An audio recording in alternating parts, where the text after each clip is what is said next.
The Dukes of Dice are brought to you by Game Toppers, a Russian nesting doll's worth of surprises, and listeners like you. Welcome to the Duchy. It's time for another episode of the Dukes of Dice podcast, a proud member of the Dice Tower Network.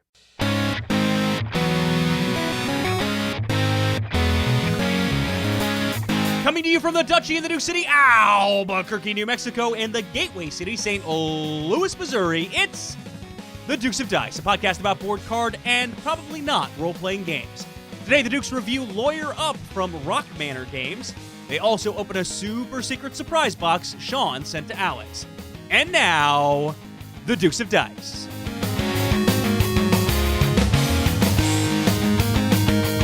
Hey there, everybody. Welcome back to the podcast. This is Sean. And Alex. And you're joining us for episode 259, which is my third favorite number of all time, which we're calling Chain of Custody. Alex, give me a quizzical look. It's not my third favorite number of all time. I was just curious. It's my fourth favorite number.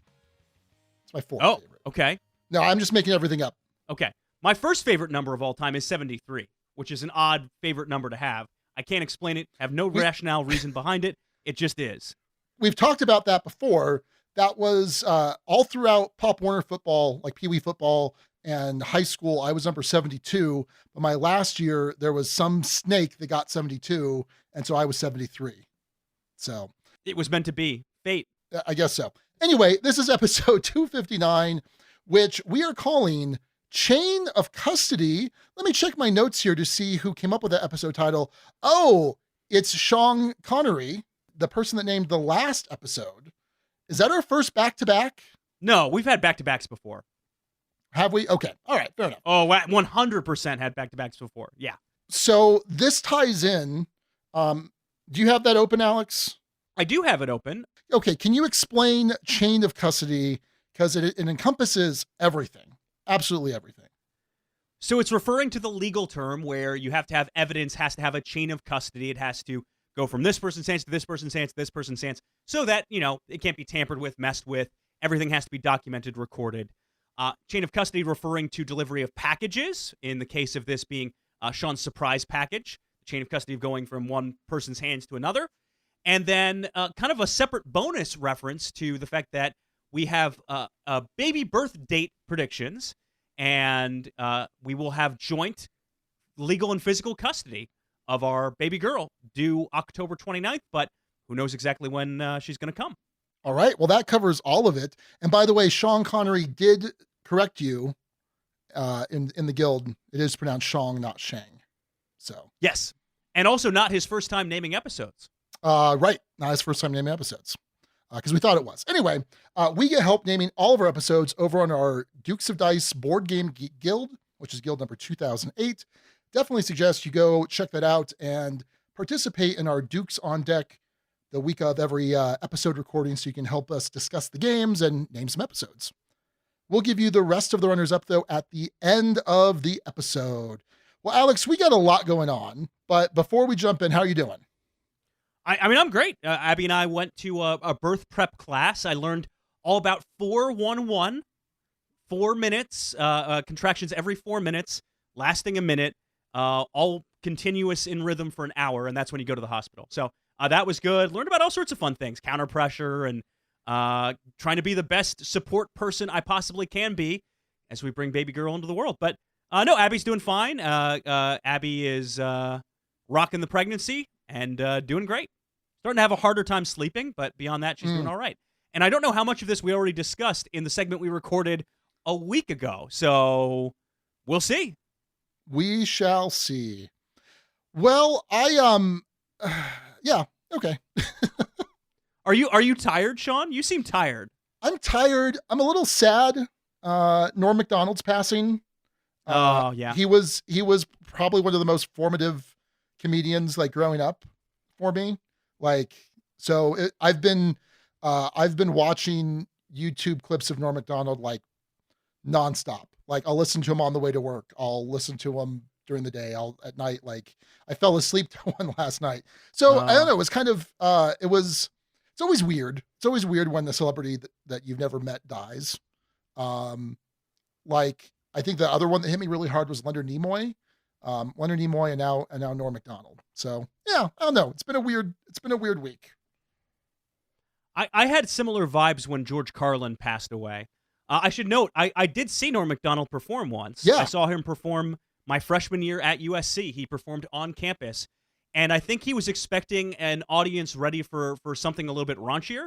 And this audience was absolutely not ready. So a ton of folks just left. I didn't leave. I thought it was absolutely hilarious. Yeah. I can't remember any specific jokes, but I just remember he was unbelievably funny. So yeah, I saw him. I saw George Carlin when I was in LA as well. Wow. He was always an unbelievable comedian. So no, I get it. It hadn't hit me quite as hard, but I just had that memory, and bummer he's gone. Yeah, would have liked to have seen him perform. But I mean, like, he was the Weekend Update host when I was in like late grade school, middle school age. So just pretty formative. Like, I remember watching like Dennis Miller, but I was a little too young, really. But yeah, I don't know. It's weird. And it's I don't normally get like depressed, but I've been kind of depressed. And it's just weird because it's a celebrity passing. You know what I mean? Like, I was depressed when my grandmother passed, obviously, but this, I don't know, it's just been weird. And I'm watching like all of these tributes, like Bob Saget and Conan O'Brien and David Letterman, and it just makes me like even more sad. But hey, board games. Yeah. And because of anticipated length of the episode, as mentioned, we recorded the big box reveal. I won't spoil it now. You'll hear it later in the episode. But that ran a little bit longer than expected. So we're going to keep the initial games chat to a minimum. But I did, Sean, want to talk about Stonemaier Design Day. That's an event here in St. Louis. It's run by Stonemaier Games. And it's an event I hadn't attended before. This is effectively an event for primarily designers to get together, get really strong feedback on their games, hopefully make them a lot better, possibly get them a little bit of attention, the attention that Jamie can bring on his blog. But really, it's just a good event for the community. Jamie rents out Pieces, which is a board game cafe here in St. Louis, board game cafe and bar. It's also where my first date was with Abby, my now wife.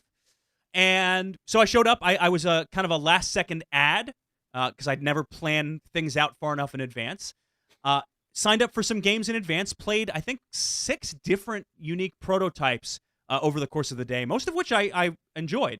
But I'll talk about the 3 that really stood out as sort of the 3 I had the most fun with.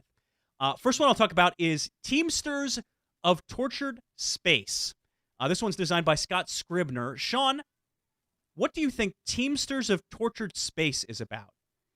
It is about space stevedores. Okay. Loading and unloading space cargo, but there's also a sort of demonic warp incursion. Yeah. Okay. Oh, am I right? Yeah. Oh my goodness. You are right. Okay. You are shockingly right. This is a game that is effectively an economic pick up and deliver game. You have 3 ships under your control. They all start at different ports. There's 3 ports in total. And there's pathways in between each of those ports. You can pick up different kinds of resources, goods, whatever, bring them from one to the other. The price at the place you drop them off at will change, though, as things go. You can manipulate the market depending on different actions. But the real showstopper of this, and this is a homemade prototype, but it is a show-stopping one, is this giant twisting black hole, for lack of a better word, that moves around the board. And what I mean by that is at the end of each round, you will roll some dice and move it by a certain number of spaces, which may have it completely block off shipping lanes, or if it gets really close to your ship, there are magnets on the ships and magnets in this thing, and it will suck the ship up into the black hole. And if it had goods on it, it had whatever else in it, oops, sorry, too bad, so sad. Unless you have space insurance. There's space insurance in this game. And you can commit space insurance fraud in this game. And basically how that works is, hey, I'm going to buy this insurance policy. Oh, hey, on this future turn, I'm going to take this action that allows me to move this black hole over the path where my ship is currently and vortex it in. Oops, sorry. Too bad I didn't drop off all this bundle of toys. My poor ship got sucked into the black hole. Oh, well, pay me. So it was a game that sort of had this almost Hitchhiker's Guide to the Galaxy sensibility about it. There's a specific mechanic in it the designer asked me not to talk about, so I won't. But it did have a cool, I'd say, action selection mechanic that had things flow pretty well. Not a perfect game by any means. None of these prototypes are at this stage, but the flavor of this game was something I really appreciated. Anytime you can have space insurance fraud in a game, I dig it. Totally. Totally. I mean, well, look, I've talked for a long time about how I really wish Space Court was a thing, that you could have space trials. Maybe that'll be an expansion for Lawyer Up, which we'll talk about a little bit later on. Why not? Yeah, I don't know. Next one I'll talk about is a game called Feudal Flick. It's by Tyson Gajewski, who is actually Miniature Market's event coordinator here in town. He has finished pretty high up in Stonemaier Design Day competitions in years past, including with this specific game. This is a wait. Let me guess. Since I was so good at Teamsters of Tortured Space. Oh yeah, sorry. Guess what is this game? Okay, Feudal Flick. Feudal Flick is about medieval cinema. No. Oh, I'm wrong. No, I'm shocked. Sorry. Yeah. No. This is a medieval dexterity worker placement game. Oh, how did I miss that? So how it works is you have a bunch of workers that will start at the bottom of the board. There's a castle up towards the top, but then there are all these different hexes in between. Some of them are easier to get to than others. So food is super plentiful, but say ore or whatever it's called is super rare. And how it works is you will literally flick your disc and knock this worker out onto the board, and wherever it's laying, you can choose if it's laying over multiple things. You can choose to stand them up on whichever one is most beneficial to you. You'll then use those resources to buy upgrades to your board so you can get more workers to put out there or more discs to use. Or you can make it so that you're more efficient at gathering food or more efficient at gathering wood. Or there's a bunch of different upgrades you can get. But, I mean, that's the core of it. It includes a little guiding rail so that if you're behind in the game, you have a slightly easier time aiming your flick as you try and knock over your worker and get some sweet resources out of it. Really, really tight, well-designed game, beautiful prototype. Had a ton of fun with this.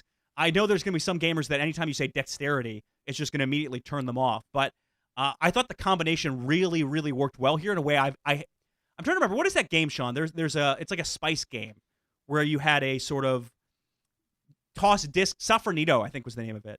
Oh, yeah. Yeah, you toss discs and then you get goods as a result of where you tossed. I think this was a better implementation of that kind of a system, combination of systems.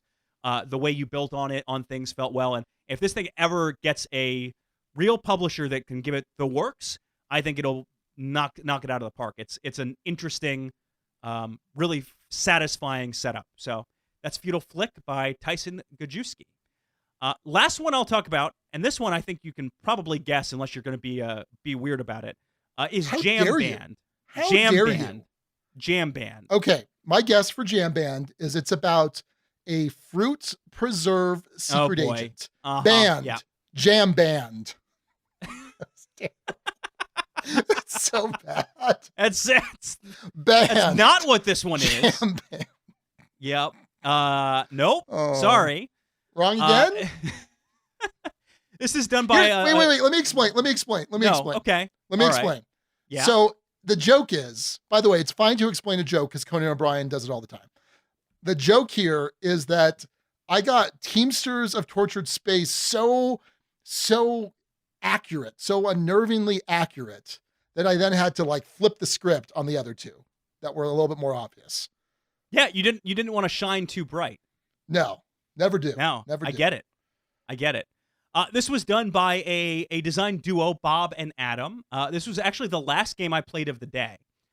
And Sean, this is a cooperative game where you are in a terrible band. A band that is playing its first gigs and isn't very good just yet, but is trying to rock out so hard. How this is going to work is you have different decks that represent the different instruments. So you have a guitar deck, you have a vocals deck, you have a bass deck, you have a drums deck. And each of them, has their respective things, right? Like a positive card in your deck might be you do an amazing solo. And a negative card might be you drop the pick. Oops, my bad. You might knock over an amp, which might get you some sweet points, but also will knock out any of your fellow team members' cards. As mentioned, you're in a band. It's a completely cooperative game. mechanically how it works is you will have a playlist of songs you're trying to master. And those songs require you to say, you'll have 5 cards in hand. You need to play 4 of those 5 cards. And in doing so, you're going to reveal your hand all at once. Everyone does this. And then you have 15 seconds to put the cards in the right order, in an order that's going to have them play best. So basically, for the first part of this 4-part song, we're all doing this. For the second part, we're doing this. For the third part, we're doing this. So for instance, I might lay out my hand and be like, okay, solo on 1, we're going to jam on 2. Everyone jam on 2. Okay, oh no, this one has to go last because certain cards have to go first, certain cards have to go last, certain cards have to go in the middle. And then we will, after the 15 seconds, which goes by incredibly quickly, look and see how we did as a band. So, as an example, let's say you put a solo on 1. Well, that solo might be worth 2 points towards bringing more fans closer to the stage. But if you're soloing at the same time as someone else is soloing, you clash with each other, and you lose a bunch of points for that solo instead. If you're all in sync when you're jamming together, fantastic. There's something where you make a mistake, but if you happen to have this card in the same slot as someone else is jamming, great. That means your mistake is kind of covered up for. As the game goes on, you'll get more skills. Your musicians will take on different personalities. You do a little bit of deck building as the campaign goes on. You get to name your songs. You get to name your band. We did a legally themed one, oddly enough, where we had songs like "Patent Pending," "Don't Sue Us," primarily because this game, while it is currently called Jam Band, was called something else, but that name was already taken up by a roll and write. With the name that they had used before. So Jam Band is probably not the actual name it will end up being published as, but you never know. Incredibly thematic, incredibly fun, a lot of hilarious moments, really evocative, a unique theme, and executed incredibly well. The most fun I had of any of the prototypes I played at Stonemaier Design Day, but had a great time as a whole. It was a really fun event, really well run. Congrats to Joe, who occasionally listens to this show. Congrats to Joe for putting on a great event, and had a lot of fun. So anyway, that's Stonemaier Design Day. 3 games I played there. Hopefully you'll see all 3 of them published at some point in the future. Well, Sean, you want to jump right into it, man. You want to save your fresh plays for. Yeah, it's crazy. I've got 2 recent plays, 2 new plays, but we're gonna save it for later. Just makes the most sense. Leave the people wanting more. That's what I always say. Yep, fair enough. Well, after the break, we're going to talk about a game Sean lives every day. Lawyer Up. Well, Sean, the Game Toppers 3.0 Kickstarter is in the books, and thanks to a whole bunch of backers, Game Toppers had a heck of a Kickstarter campaign, more than $800,000 raised to get more Game Toppers, new features, all sorts of fun stuff headed folks' way. Wait, did you say 800,000? I did say that amount. Yes. Oh my goodness. That's a ton of money. Sean, did you make it in time? Are you part of that group? It's over? It's over? Like over? No, it's done. I'm sorry you missed your window. But the good news, Sean, is that if you keep an eye on the Game Toppers LLC website, the late pledge manager should be open in the near future. Take a look there, and you can still get in on all the fun, get the newest features, get yourself a Watson, or get yourself, I don't know, whatever you want. Awesome game mats, rails, something cool to really take your gaming experience to the next level without getting a fully dedicated gaming table, which is exactly what Game Toppers is all about. Check them out, GameToppersLLC.com. Because if it ain't a showstopper, it ain't a game topper. The trial is high profile and high stakes. A defendant with a knife in her hand caught over the body of her father. Did she do it? Did she not do it? Does it matter if the jury doesn't convict anyway? Well, that's what Lawyer Up is trying to answer, a game that puts you as the prosecution against the defendant. But is this game guilty of some sins? Or is it cleared for your table? We'll let you know. Lawyer Up is a 2-player asymmetrical game designed by Samuel Bailey and Mike Nade. It is published by Manor Games, art by Vincent Christians, Sean Simmons, and Matt Zellinger, and this is a 2021 release. Now, in Lawyer Up, players are going to play this card game, taking on the roles of attorneys facing off against each other in a courtroom case. One player takes on the role of the prosecution, and the other takes on the role of the defense. Each case has its own unique mechanisms and story, ranging from murder to racketeering. I feel like it should go from racketeering to murder. You got to ascend. You don't want to descend. Yeah. You climb up. Yeah, for sure. All right. Lawyer Up is a game of arguments, influence, and strategeries. Players start with discovery, where they will go through all the evidence of the case and draft what they think is important for them to win, but also burying some of the evidence. Then, after this discovery phase, the players will take turns calling and questioning witnesses, building arguments, and chaining together cards with the same symbols to earn increasing amounts of influence.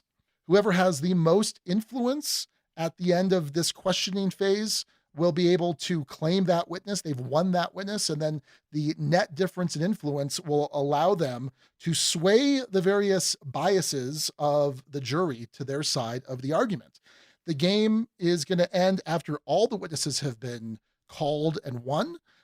You're going to then see where the juror positions are, whether they're leaning towards the prosecution, leaning towards the defense. Whoever has the majority of the jurors is the big winner of Lawyer Up, and you won the case. So that's a very quick overview, because there's really not a whole lot to this game in terms of the overarching rules, right? Well, you would think that. Okay. We'll talk about it. Sure. In gameplay, we'll kind of take a deeper dive into some of the rules, but that's just a good basic overview. So, Alex, what was your understanding of what this game would be, your expectations, etc.? Well, so how this review came about was I was quite literally at Miniature Market. I saw this game on the shelf. I took a picture of it, sent it to you more. I was like, oh, hey, check this game out. It's a game about lawyers. Isn't that cool?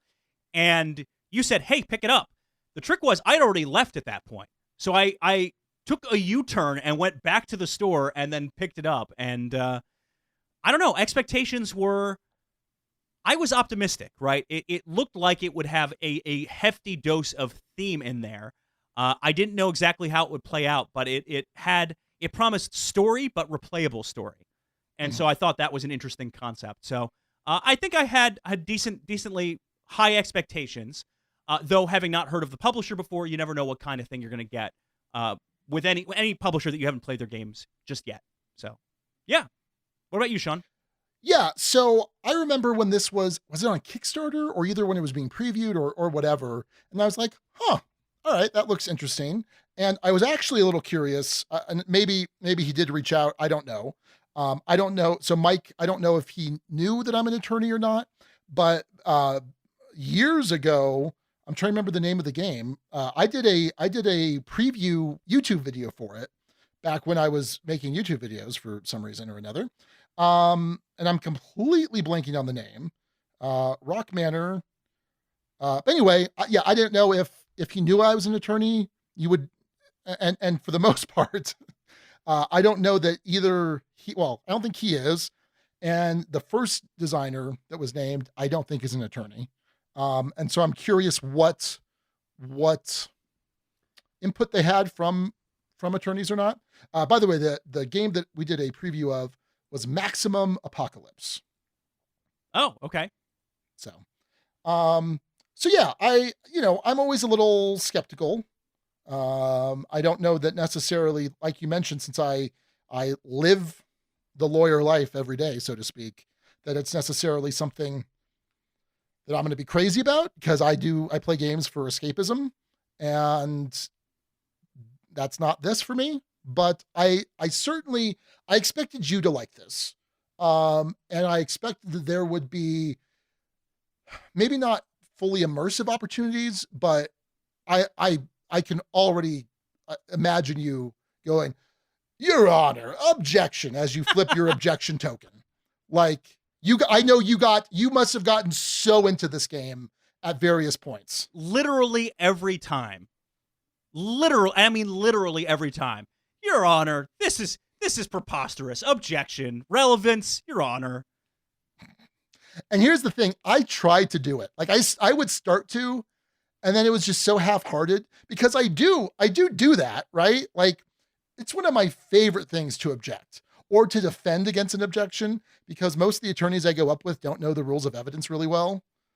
And I have different objections that I use, like in terms of my tone of voice, how quickly I'm objecting, like how exasperated I am. Like it's all just very dependent, especially when it's like the fifth objection asked and answered. That's my favorite one because you're basically telling the other attorney, yeah, move along, buddy. And when the judge agrees with you, oh, it's great. I'm going to agree with Mr. Ramirez. That question's been answered. Move along, counsel. Yeah. I love it. But in the game, not so much. Okay. Yeah. Because I mean, it's just okay. Yeah, it's kicked out. Bye. Have I mentioned this before? I feel like I'm going to be talking more about actual lawyering, and I don't mean this to be dismissive of my clients and the things that they're going through, but there is so much to lawyering, at least the kind of lawyering that I do, that is very much game-like, right? It's putting all the pieces in place, making sure you have all the evidence. It's not enough to just have the evidence. You have to then present it in the right way, ask questions in the right way. When I can get an opposing party on the stand and they're and they answer a question, you could tell they hate having to answer that question, and they could tell I've got them in a corner. Or when I've gotten to the point where they're like being sarcastic and like lashing out at me, because then it just makes them look really bad. Like it's a high, like it's a high that I get, and it's going to be really difficult for a game to come anywhere close to reproducing that. So that's kind of my little caveat for the review, I suppose. Yeah, that's fair. Well, Sean, I want to break the format just a little bit here. How dare you, sir? Just a little bit. Just right. bear I'll with allow me. it. Well, yeah, where are you going with this, Mr. Goldsmith? You better have a good reason. Have you ever gotten any of that? Have you ever, has a judge ever said that to you specifically? Oh yeah. And it's like, Your Honor, if you'll just give me some discretion, this is going to tie into whatever motive, bias, whatever. Yep. And some of this takes a little bit more fleshing out of the rules, but I think it shows in a story something that cuts through and shows both the pros and the cons of this game in my mind. And it's one moment. It happened at the end of our first game of this, Abby and I's first game. And this is an art heist. So the game, it's a system, right, that has multiple cases. The cases are, as we'll discuss later, replayable. The stories will be different depending on the strategies you pick, the witnesses you pick, the order the cards come out, how the trial goes. They are replayable, but they have elements of story to them. In this particular case, it's an art forgery case. I was the defense attorney defending my client, Henry Antonius, against spurious allegations that he forged a whole bunch of art. And we were working on a witness, and this was one we were battling pretty hard over. Abby had played 2 value 5 paintings on this witness, which made up a pretty significant base of influence. To get just a touch into the rules, basically whoever has more influence on a witness wins that witness, and margin matters. The more you can win a witness by, the more jury members you can sway at the end of any given witness. You basically play these cards by chaining them together, increasing your influence as you go. Sean, there's an effect in this. There's a procedure you can play called surprise witness. You have to have the judge's favor in order to do so. You basically discard the card, flip the judge's favor back over to the other side, and then claim that witness immediately and replace it with the top card of the witness deck. The top card of the witness deck. This witness that came off the top of the witness deck was Detective Chirani. And the effect on Detective Chirani says, remove 5 from the value of all paintings. Oof. That was the basis of Abby's case, the core of it. And really, based on the cards I had played a certificate of authenticity as part of my arguments in this. I said, no, these paintings are absolutely legitimate. Look at this one. This one's legitimate. This one's legitimate. And it was like Abby said, oh, no, I've got the perfect expert. And the one she called is an expert, but on the Russian mafia, not on paintings. So it's like they mixed up their witnesses and called the wrong witness. And the witness was like, yeah, it looks like a good painting to me, and completely torpedoed her case. It cost her the entire thing. But then we realized after that, we played it out as we could. Hang on. Do you get influence value for those paintings when you play them and they're locked in? Or can they be adjusted if the witness swaps out? Sean, how would you play that situation? So we did play it, and I didn't see this in the rules, but the way I read it to mean is basically that you have these influence trackers, and I feel like those are just aids. They're just reminders. And your actual influence is what's on the board, so to speak. Yeah. Look, that's how we played it too. But there are cards in this game that have temporary influence that basically say when this card's played, it's worth as much as these other arguments that were Correct. preceding it at the time. So we weren't quite sure how exactly it resolved. It was a hilarious moment. We loved the moment. We got really into it from a story perspective. But from a rules perspective, we were confused because you're right, Yeah. Sean, it's not spelled out in the rules. So I looked at the thread, and there are, as of the time of this recording, 113 different rules questions threads on BGG. Yeah. This one is one of them, but not my specific question. So I replied to the thread, but I also DM'd the designer. This is at this point earlier this week. It's about 3 days ago is when I got the message back. The designer, Samuel Bailey, very nice to respond to me, said, hey, I actually don't know. I don't know how you would handle such a situation. Rulebook isn't clear. I'll check in with my co-designer. I'll check in with Mike, and we'll get back to you and let you know. When I have an answer, I'll post it on the thread. Now, this may all be answered at the time of this episode dropping. I may have an answer by the time you hear this. But, but that's how this game felt. The reason I'm telling this story is it felt in moments unbelievably thematic. We had so much fun with this story, with the other story, and we'll talk about more as we go through the parts of the review.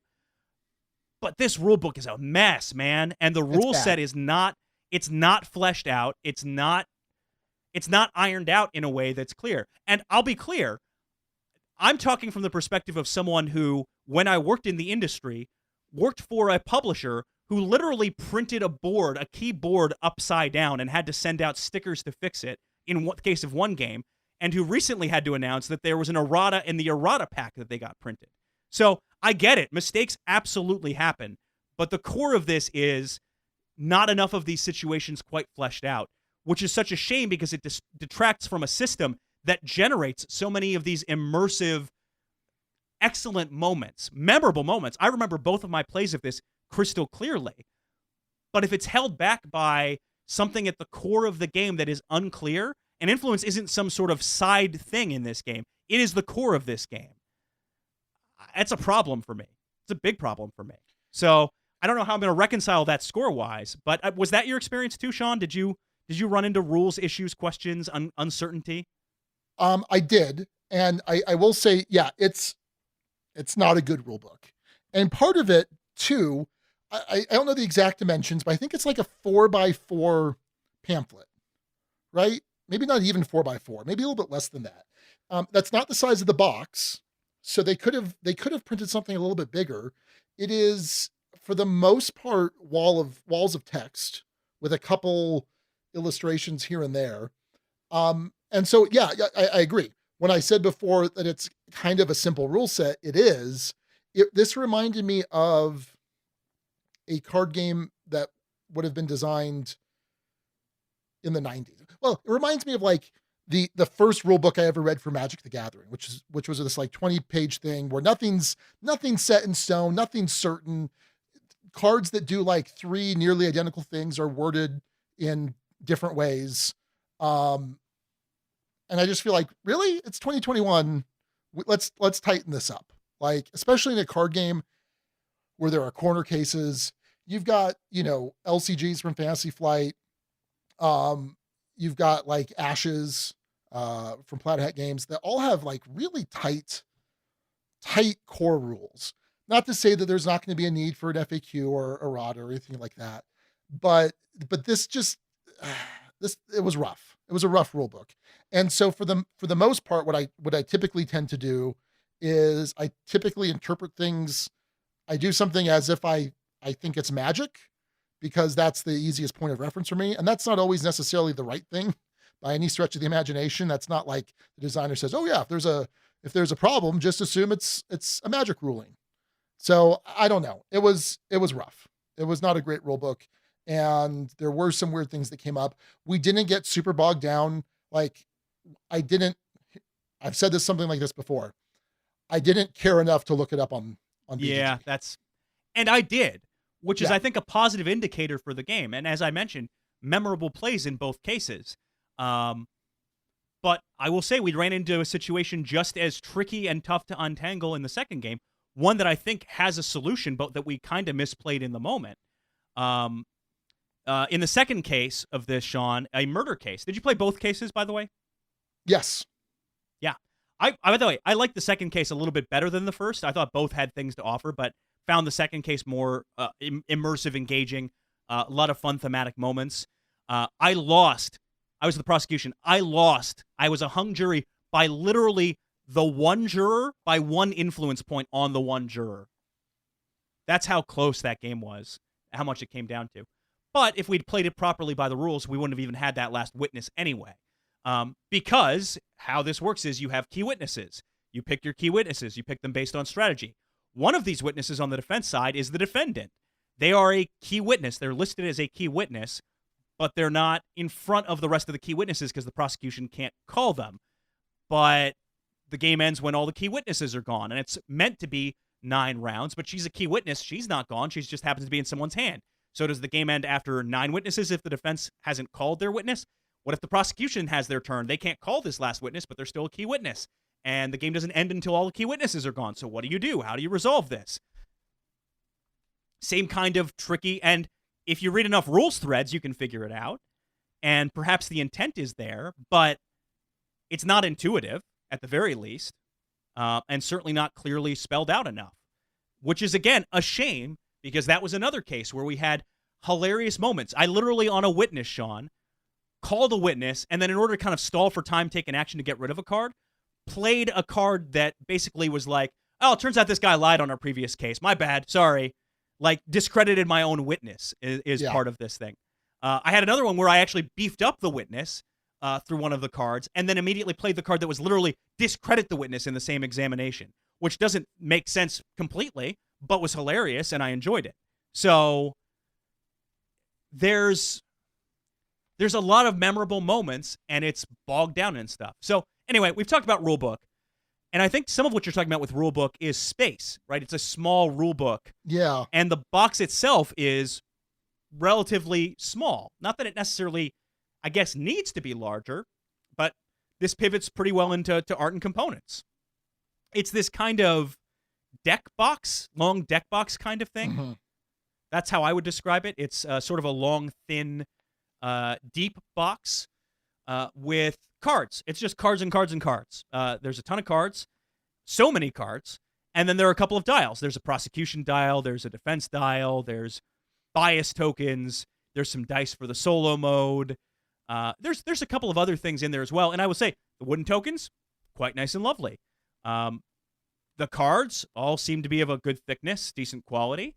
I don't know. What did you think of the cards in this game and the components, Sean? Okay. I'm not going to talk about the quality of the components because I think they're all fine. It's not that interesting. What annoys me is how small the box is, given how much setup and breakdown there is.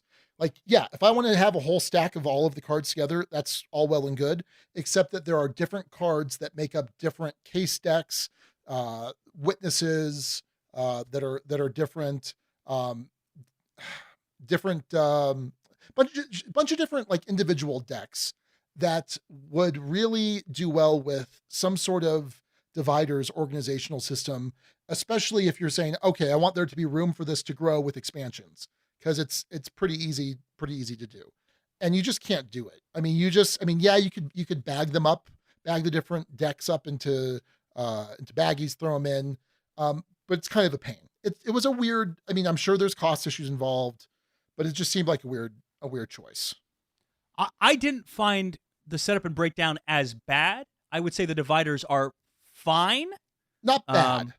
No. Not bad, but just it was a relative thing. Like imagine Marvel Champions in like Marvel Champions, the core game could probably fit into a box the third of that size. But why? Yeah. You can have a whole bunch of cards. Anyway, I interrupted. I apologize. No. Apologies, counselor. Apologies. But look, I mean, it looks decent enough on the table, but I will say something that Abby noticed pretty immediately was you have the cards themselves are well laid out. They have the icons. Mm-hmm. Those icons are easy to pair. It has a smart design system where basically the top card is the one you look at the end of a witness. So if it has a defeat effect or a victory effect, it's just the top one you have to look at, unless there's something that says check other cards or whatever else. Yeah. But it's intuitive. It's easy to go through. That's well laid out, and the iconography is crisp, clear, works well. There are random cards in here that are like prosecution and defense cards that have sort of like weird, almost like Microsoft Word kind of art with outlines on the top. Yes. You know the cards I'm talking about? Yeah. We were when I played with Matt, I played once with Matt, once with Raquel. When I played with Matt, he does graphic design work. I'm like, is this just Arial? Is this just Arial bold on the top? And he's like, it's not. And it's cool that he can like tell the difference right away. Yeah. But it was close. Yeah. It looked weird.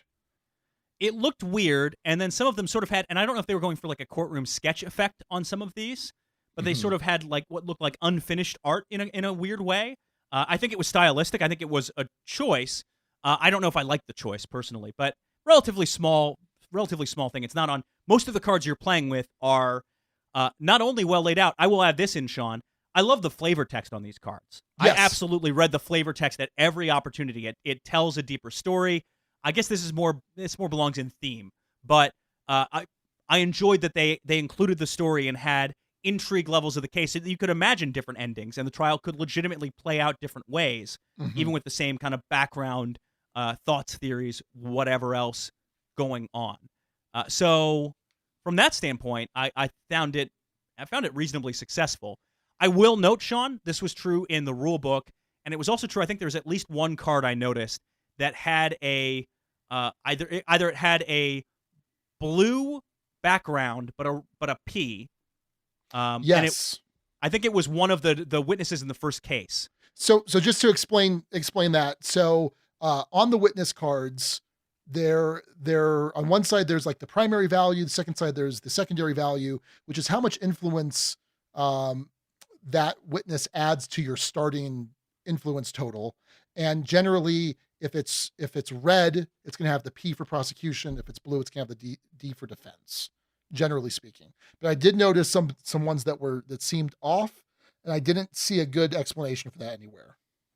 I think it was genuinely a typo, because if you read the backstory of that first case, she's very clearly a prosecution witness. She's someone who's been investigating and digging into this and looking into the background and trying to crack this art ring, because her family was a victim of this ring. And so I forgot. Yeah, that's the story in the first case. Well, it's a wild story. Like the whole thing was like this like mob organization caused her family to get like blown up. Was it blown up? Yes. And nobody took her seriously for years. It's like her family was blown up. Can someone give her the benefit of the doubt here, people? Yeah. But in any case, she had come forward with a lot of this evidence, hence why I would think she's on the prosecution side, but I think it was shaded blue. In any case, there was an inconsistency there that was confusing, and I think was just genuinely a typo. Again, happens. I've been there, but when you add it in with the unclearness that comes with the rule set of this game, it detracts from the experience. Small things in the case of that, but confusing and hurts you from getting into the flow of the game, which again, I think is a shame. Anything else on art and components? No, not really. Okay. Gameplay. No, there's a lot I like about the gameplay. So first off, I feel like the hand management and the card play is really interesting. So essentially, to win a witness, you're trying to play out more or less as many cards as you can, because most of them are likely to contribute some value to your influence. So like you have a starter deck that you have your defense deck, and then your prosecutor has your prosecutor deck, and those cards in those decks will generally add influence when they get played. But then there's that discovery phase where there are both neutral and prosecution and defense cards mixed in. And so maybe you're trying to keep a really good prosecution card out of play and trying to get a good defense card, whatever. And so that's interesting, right? So on one hand, you will usually do well if you play a bunch of cards and you have high value influence cards that are going to contribute to you. So for example, if I'm the defense, I can play a prosecutor card. It's just not going to add to my influence. But then you also have to consider how are these, or what are these cards doing when I play them? Some of them have, when they come into play, abilities that might move bias on the jurors, which is huge, because that's a pretty pricey thing to do later on in the turn. They could do that. Some of them, like you mentioned before, might have some sort of victory or defeat effect, depending on if they're the very top card. But beyond all of that, you have to chain these cards together so that the symbols match. So I think there's like 5 or 6 symbols. They represent like morality, and there's a skull that's like corruption or whatever. There's a heart. And so these are very often thematically related cards. And you have certain witnesses affect certain biases early on, meaning that you have to play a card that matches the biases on the witness first, and then the next card you play needs to match one of the symbols on the preceding cards. And it can be tricky, right? You could have a hand and you're just like, oh man, I can't believe, I hope they don't call this witness, because if they call this particular witness, I've got some problems here. But then you've also got the procedure cards. So you've got evidence, you have evidence and arguments, which are generally what you use to add influence. But you also have these procedure cards that can get played in 2 different ways. One way is where they just get played in front of you, not adding to the stack, and they have an ability that can get used in a later action, and then they typically will go away. But they're kind of out there ready to be used, but there's a delay to them. However, they also can be played to the stack. I think they generally don't add any influence, but they have all of the symbols. So if you get kind of stuck, you can play, you're like, I really want to use this card as procedure, but I'm not gonna be able to play any other cards. So that's a problem too. Or not problem, but that's kind of an interesting thing that you have to consider. The other thing that you mentioned earlier was the judge's favor, favor. So it starts usually with the prosecution, and then depending who wins the witness, we'll start with the person that lost the witness for the next round. But you can do things to gain or lose the judge's favor throughout the game. And there are certain cards that require you to have the judge's favor and then lose the favor to use it. So it's another interesting little mechanic. And there's a timing to the gameplay, because you're like, I really want to play this card that requires the judge's favor, but it's more optimal if I can wait a turn to play this other card first. And then when you do that, your opponent asks for a sidebar, which is something you can do once per witness, which basically lets you draw a card and then gain the judge's favor. So a lot mechanics-wise gameplay, when there aren't issues, trying to figure out what's happening, a lot of interesting decisions here. I thought it was really solid in term mechanics-wise. I thought it was really interesting, and I enjoyed kind of the puzzle. And also the last thing I'll mention is a lot of times in games like these where it's a tug of war, you're trying to win something, there's not a point in running up the score if you know you're already winning, and there's not a point if you know you're losing of trying to make it less of a loss. Usually that's not there. Here there's that aspect, because it's that net difference that's going to affect how many points a player can spend to change the biases of the jurors. By the way, there are 12 jurors, and there are some jurors that are very cheap to influence, And then there's some ranging like one point a piece, and then some that cost like 6 points a piece, and everything in between. So there's a lot that I liked mechanics wise in this game. Yeah. Well, and I like the idea of know when to pick your battles. And also that you don't get cards multiple times unless you actively take actions to get them back. Once they're played or discarded, they're done. The game gives you flexibility in between witnesses to filter out your hand a little bit more. And if you're stuck with a bad one, there's ways around it. There's ways to draw additional cards, burn judges' favor that way. There's ways of, and to talk about theme, Sean. Every time I use that sidebar ability to bring the judge's favor to your side and draw a card, Your Honor, a moment, please. A word. Every time. Yeah, so I'm sure. You're right. The tactical decisions of that can be really interesting. Do I wait to play this card? Can I stall long enough to see exactly how hard they're going for this witness? When you're playing the murder cases, you care very deeply about the symbols on that witness because they affect your final ability to sway jurors during your closing statements. All very important and key. And procedures, you're right.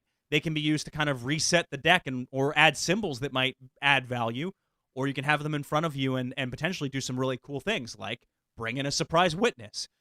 So, yeah, I found the gameplay decently satisfying when there weren't issues understanding the rules and when you understood exactly what was going on with influence and how these things worked and what exactly you needed to do. It was choppy, but it was fun and satisfying when it wasn't. So, yeah. Gameplay. Theme. Sean, you are an actual lawyer. How true to life is this? Okay.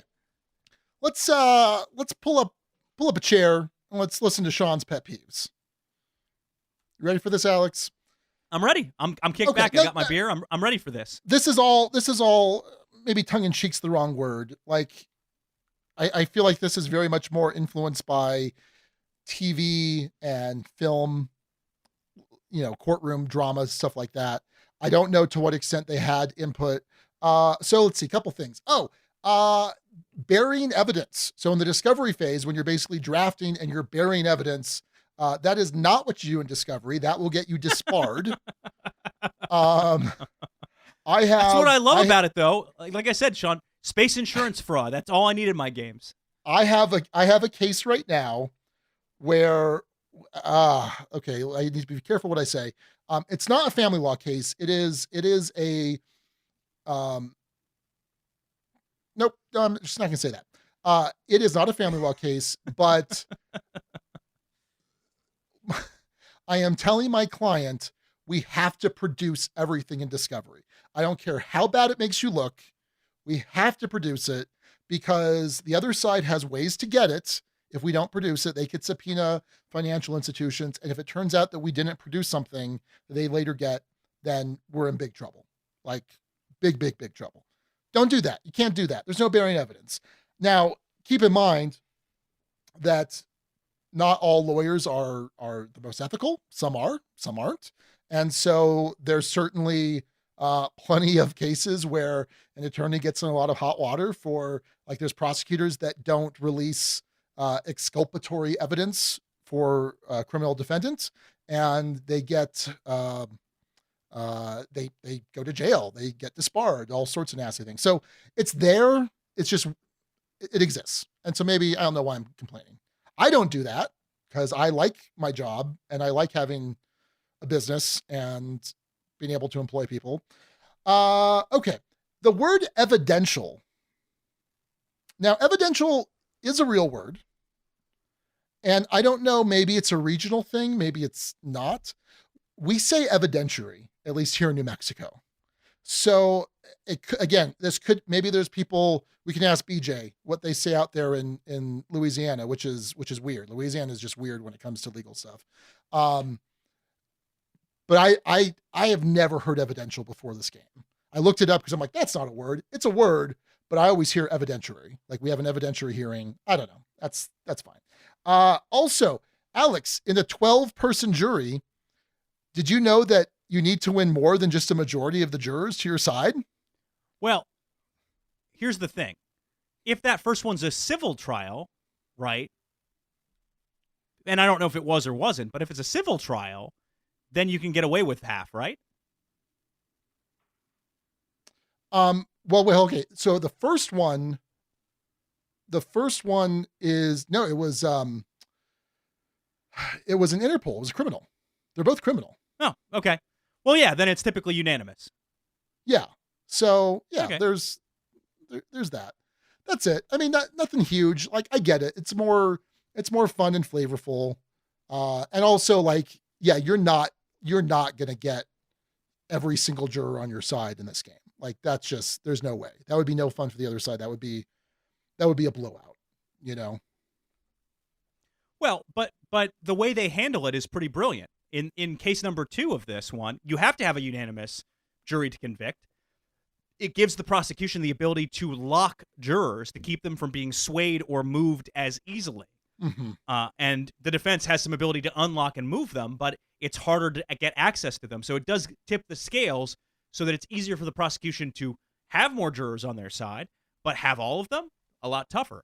So I thought they did a great job on that second case, especially calibrating to a unanimous jury and having it still feel balanced and fair. As mentioned, it quite literally came down to one influence either way swings the case. So I think you can do it. I think it's fine in the first one where it's a majority. That feels less truly life or death because they're going after an art forger, I guess. Right. And in my mind, it could have been civil. I don't know if it was actually a civil case, but it could have been. Well, it was Interpol was involved. So I know, like I get it. I get it. I'm just saying it didn't, because it's not, I'm going after this person for murder. Not having a unanimous jury didn't feel like as big of a disconnect, even if it probably needed to be unanimous. I don't actually know this, but probably.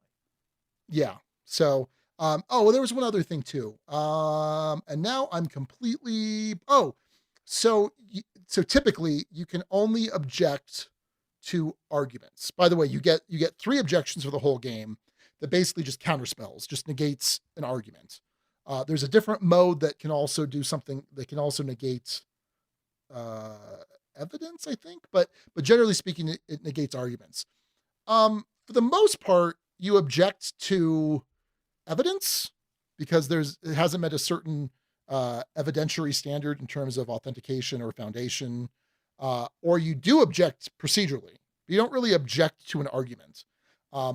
Typically, argument is found in the opening statement and the closing statement, and it's really bad form to object during arguments. You can do it, but you have to have very, very good reasons, and you definitely don't want to do it a lot. Okay. Yeah. Well, you can only do it 3 times per game, so. Well, but I probably object to an opening or closing once a year. I think of it as when it's an argument, right? It's during a witness. So it's not an opening or closing statement. So I think of it as kind of like a line of questioning almost. Well, but that's not argument. Okay. Argument is when you are, in the case of a jury trial, you are directly addressing the jury. Right. And there's not really, I mean, you're basically applying the law to the facts that either they're going to hear, that they've heard. You're not typically arguing to them in the middle of a trial. Fair. Most legal arguments take place, aside from opening and closing, take place outside the presence of the jury, either in a sidebar or they clear the jury out. Interesting. Okay. None of this bugged me, but I get why it bugged you. It didn't bug me. It really and truly didn't bug me. Okay. I thought, and I've discussed this, I think, pretty thoroughly at this point, incredibly thematic game. Sure. And I think well served by its theme, lives its theme, and does some clever things with the flavor text and how it sets up witnesses to where you get a sense of the story, the whole case, what the complete truth might or might not be, but it will feel different with multiple plays. I don't know if it's truly one I would want to infinitely replay, but the 2 plays I've had were memorable, and I could absolutely see, especially the second case, replaying and trying that again and seeing what happens. So Found it satisfying from that standpoint. We did have some guild thoughts on this one, Sean. Sylvain Lacroix said, first of all, I have to admit that the theme is pretty awesome. This is a clear nod to the Phoenix Wright series, and the designer also joked about waiting on Capcom to reply. I had a lot of fun reading the flavor text while we played, something that we don't usually do. The game itself is an interesting tug of war, and the matching icons make a lot of thematic sense. I really like the initial draft of cards, and the more you play, the more you understand how to perform. The game becomes a little bit of a bluffing game from time to time. Gameplay-wise, it's probably not a game that will make the top 10 of anyone, but the theme really makes it shine brighter than it should. I'll give it an honest 4. Great theme on a good game.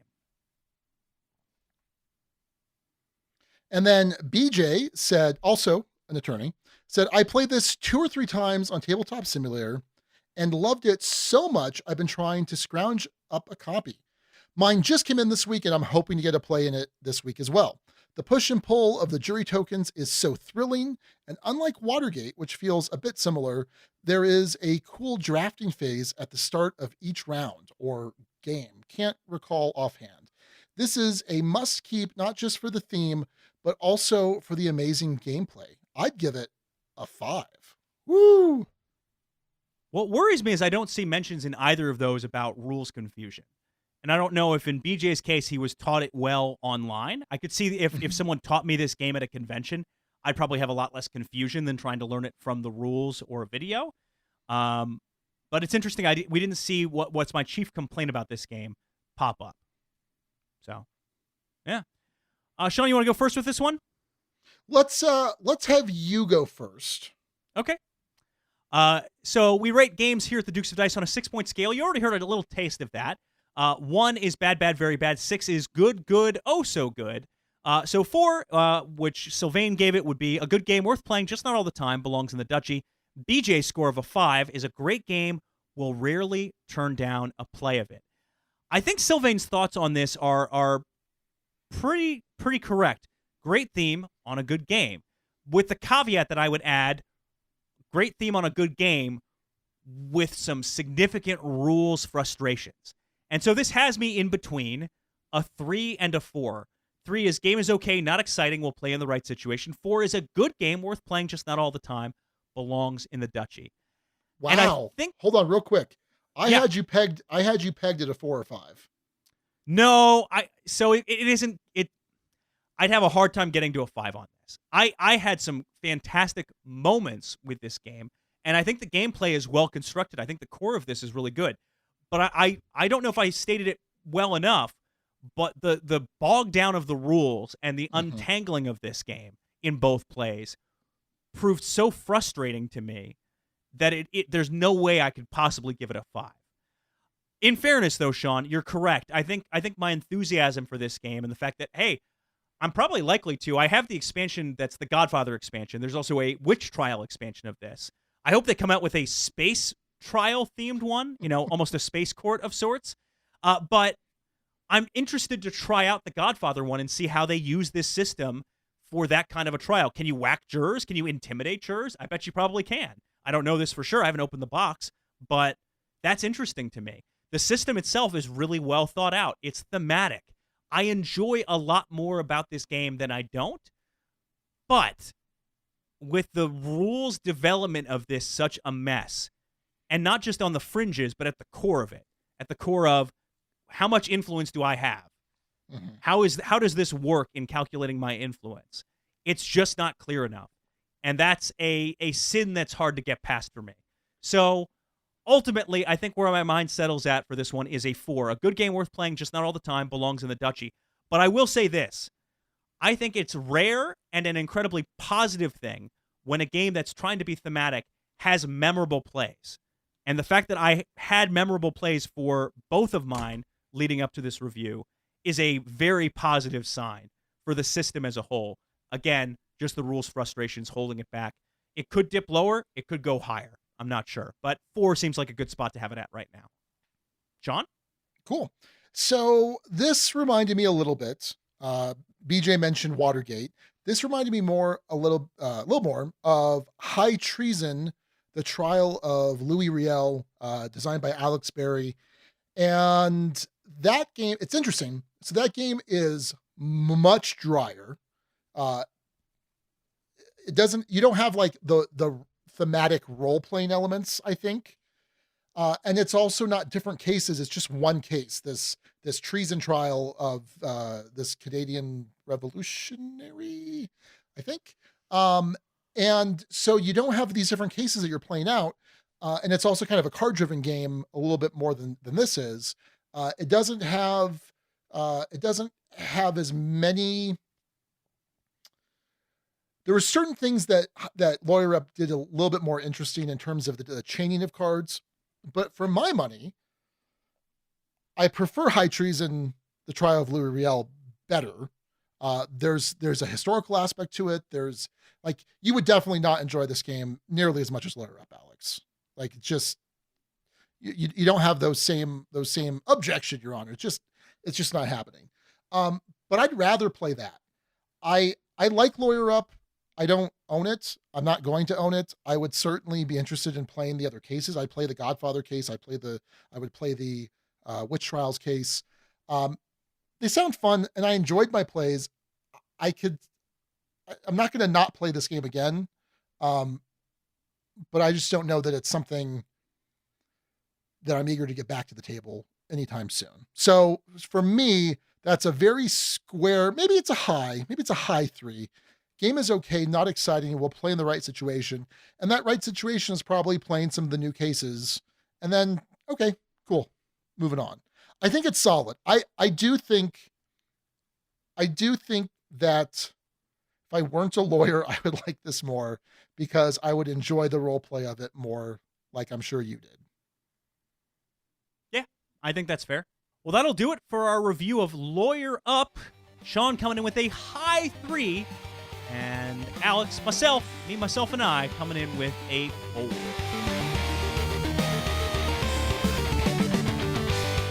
All right, as teased out, Sean sent me a mystery box. We recorded this segment about a week before the main review of the episode. And there's another part at the end of this, which I still haven't untangled as of the time of me saying this very sentence. In any case, we'll throw it back to a week ago when I opened up the mystery box that Sean sent my way. All right, Alex. Well, you have a special delivery that just arrived today, a couple days, about a week ago from the time of the actual recording of this episode. We're all sorts of future past stuff. How you doing over there? I'm fine. As I was showing you before we jumped on, a positive thing and a negative thing. Positive thing, wingspan prints have arrived. Beautiful wingspan prints for the nursery, for baby girl's nursery. They look stunning. They came with autographed cards. I'm stoked about that. The bad part of this is the light in my office right before we were about to jump on and do this just straight up broke. It's a terrible light. It came from Menards. I'm going to get the Home Depot version of it instead, which I have elsewhere and is working fine. But yeah, so I'm doing this by sort of a weird, spooky, almost candlelight. It's not really candlelight, but it kind of looks like it. Well, it's almost Halloween. So by the time the episode releases, it's going to be almost Halloween, right? No. Like a little over a month? And maybe, okay, a little over a month away from Halloween, sure. But Halloween is 2 days after the due date for baby girl. So don't get my heart racing too much like that. We've still got some time for that bun in the oven to cook. So for some listeners, they may know, they may have seen it on Twitter, or our guild members would have seen it posted in the Board Game Geek Guild. I had a semi-open shipping box that said on it, "Alex, do not open until instructed to."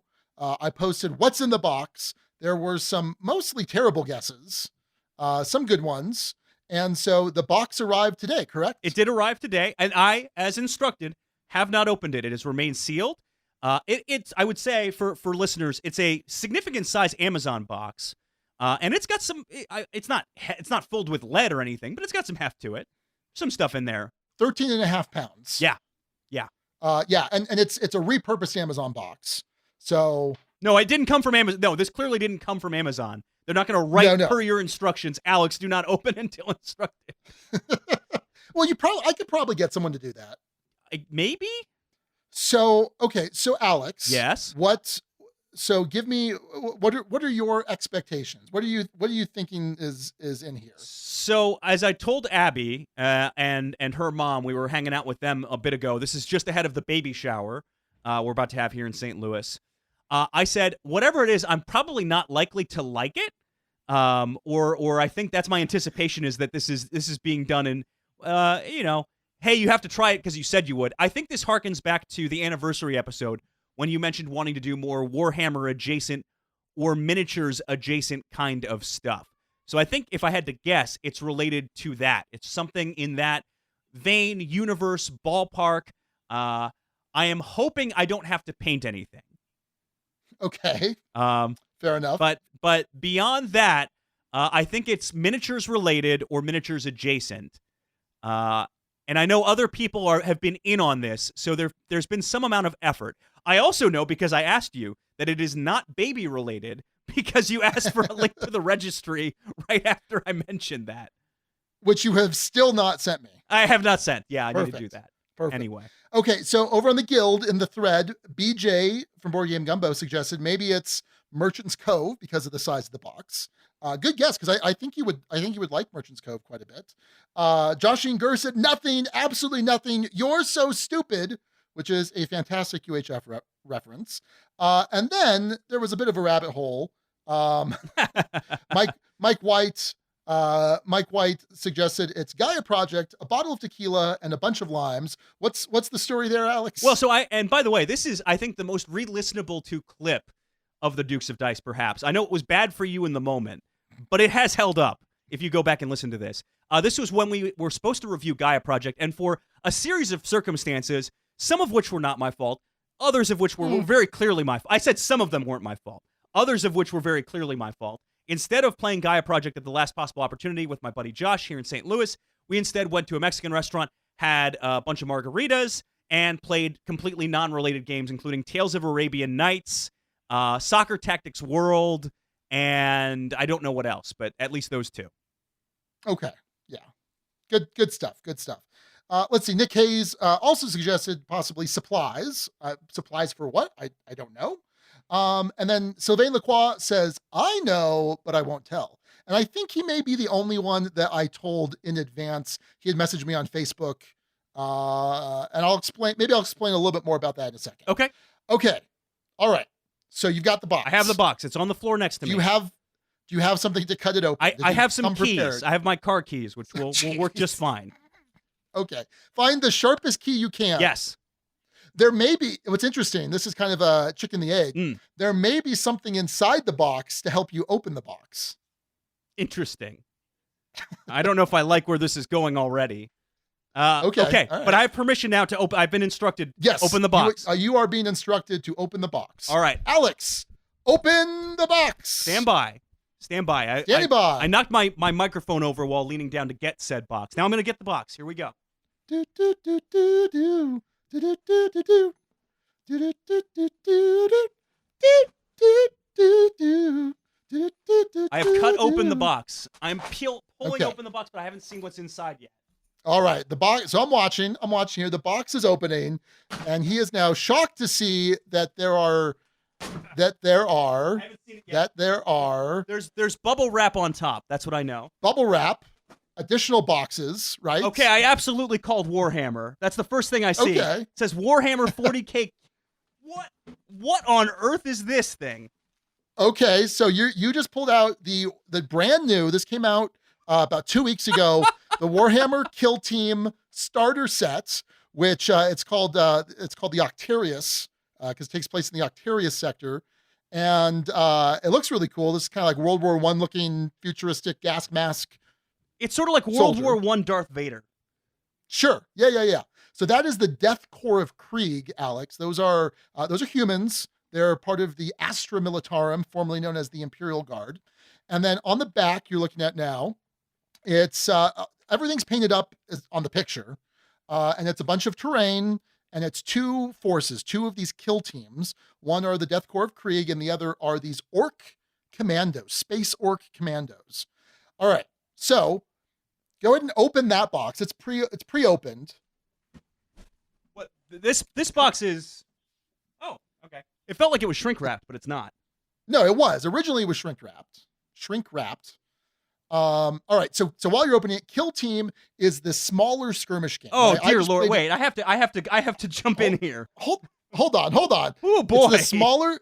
hold on. It's the smaller skirmish game. I just played a 1,500 point game of Warhammer 40K with like 80 models. Here you've got 10 models. You have somewhere between like 4 and 14 models, depending on your kill team.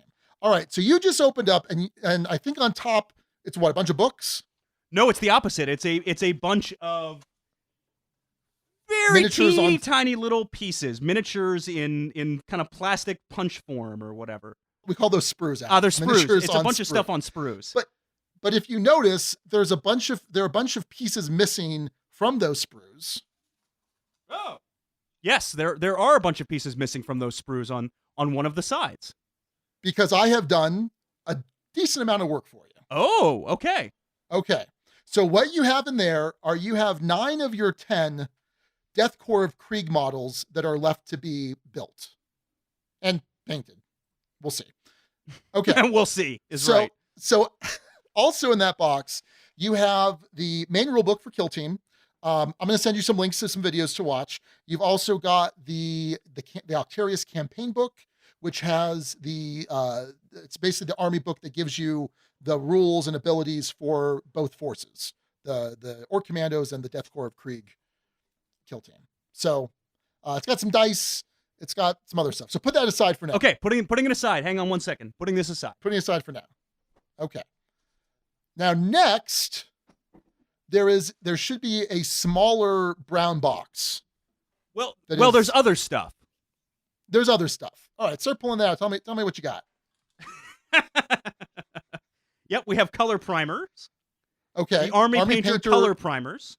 Matte black primer. Matte. Okay. Matte. Okay. Interesting. You got to spray this. Yeah, you got to spray this on the models after you build them, before you paint them. But yes, before I paint them. There are some monsters that spray models on the sprue, but it's blasphemy. Just pure blasphemy. Okay. All right. I've Keep going, gotten keep that. going. All right. More stuff. More stuff. There are 2 red solo cups.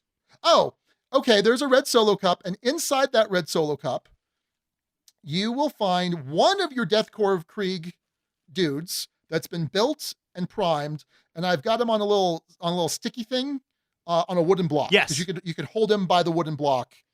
So that guy is ready to be painted. So my proposition is that sometime in the next week we do a live hangout for about an hour. Ooh. Okay. Well, we could play with the time. Yeah. And in 1 hour, I will teach you how to paint that one guy who's built, primed, ready to go. And hopefully there's some other supplies in there that will help with that. Okay. And it's going to be super simple. You are going to be so impressed with how this model comes out that you painted. Okay. Now here, let me just take a quick step back for the record. Abby and I did caricatures of each other one time as like with watercolors, and hers was okay of me. Mine of her, it looked like a Muppet. Like she looked like a Muppet version of Abby. I am not. I'm a photographer, but I am not like fine motor skills artistically inclined. So to say I'm skeptical, but I will try it. And it's fine. So here's the thing. Like there are these master painters. Like if I'm painting something to a very high level, it looks really, really good. You don't need to paint things to a really high level. Normally you're looking at them 3 feet away on the tabletop. Like there are tricks and tips. You've got like the benefit of 25 years of experience for me.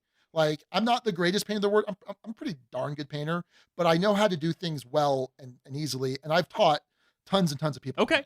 It'll be a little bit harder over video, but we'll see. I'm coachable, but I'm also not good. So this is going to be less work than you think. Okay. All right. I'll take your word on it. All right. More stuff. Yeah. I'm going back to the box. More stuff. Okay. There appears to be a foam of some kind. Okay. So put that to the side. All right. That is to the Let's side. come back to that. Foam is to the side. Can you keep it? Can you make sure it's like there's a, hold on real quick. Go back to it. Oh, okay. I'm back to the so foam. there is, Yep. So it's wrapped in saran wrap. If you notice, there's a thin piece of foam. Yes. That's the top. Okay. Make sure that's the top. Got it. It's the top. Okay. Put that to the side real quick. It is set to the side. There's some other supplies that are kind of loosely packed as well. All right. We have paint. We have Okay. war game paint. Yeah. So I have in my collection probably 200 different paints, right? That is a base set. It's got like 10 paints. It's got something called a quick shade wash, which can add some depth and natural shading. So it's just like your basic colors. So when I teach you to paint, I'm just going to teach you to paint with those colors. Okay. Here are the And- colors. We have green skin, we have leather brown, demonic yellow, matte white, but matte without the E. It's just M-A-T-T, like Yeah. the person matte. It goes either way. Yeah, with or without. Plate mail metal, barbarian flesh, pure red, ultramarine blue, matte without the E, black, strong tone. Those are the colors. That's the wash. Yeah. So with that, that's all you really need. Like, obviously you're like, oh, I really want this one particular blue green. All right, you go buy that. But this is enough. This is enough to get you started. Okay, got it. All right, going back Okay. to the box. What else? Back to the box. We have what appears to be a number of tools, including Yeah. pliers, super glue activator for the armies. Not pliers. They're snippers. Oh, They're okay. side For snips. cutting the sprues. Yes. Okay. For cutting the models off the sprue. Yep. Super glue activator, hobby knife, and appears to be a brush of some kind, perhaps. Yeah. So the Yeah, paint two kit brushes. comes with a starter brush, and there's 2 additional brushes to give you some options in terms of sometimes you need a finer brush, sometimes you need a bigger brush. So you've got those are really good quality side snips. It's a solid X-Acto knife. What else was in there? There was something else. I'll give you the full list of what I can see, and it's all kind of jammed into a big Ziploc bag. We have a precision side cutter. We have a magic Yeah. super glue activator, a hobby knife. And then there's a canister of something, and there's another canister of glue. There's like a little small Okay. canister of color, something color maybe. So the super glue activator is a lifesaver. Basically, you could sit there and super glue something and need to sit there holding it for like 10 minutes, and then it's done. Super glue activator makes it instantaneous. It makes for a little more brittle bond, but for plastic, it's totally fine.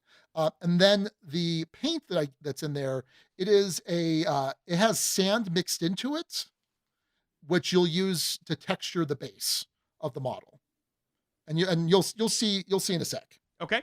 All right. We have a bag of sticks, straws.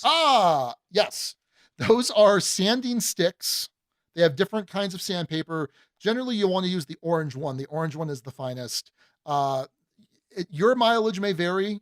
These models will have things called mold lines, and you can use them to clean that. You could ignore it. If you're, I don't. You certainly could, Okay. but I wouldn't.